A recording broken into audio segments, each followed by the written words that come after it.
अमीर जमात इस्लामी हाफिज नईमुर रहमान ने कहा है कि कराची में जमात इस्लामी का हक छीनकर एक मेयर मुसल्लत किया गया।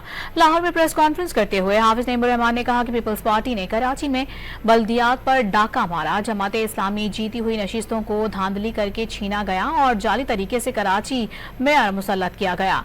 वो अब तक यही समझते थे कि पीटीआई की 32 चेयरमैन्स ने दबाव की वजह से वोट नहीं दिया था। आज पीटीआई के वो 32 लोग कह रहे हैं कि उन्हें पीपल्स पार्टी पसंद है। हाफिज नईमुर रहमान ने कहा कि पीटीआई का हक था कि उन्हें मखसूस नशिस्तें दी जाती।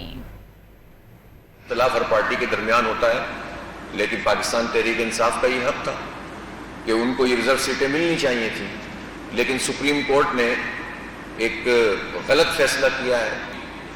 जाली फैसले सुप्रीम कोर्ट से करवा के अपनी सीटें हासिल करना, लोग इसको सियासत कहते हैं और बहुत कामयाब सियासतदान कहे जाते हैं वो लोग जो हर 2 नंबरी से अपने आप को इक़्तिदार में रखते हैं।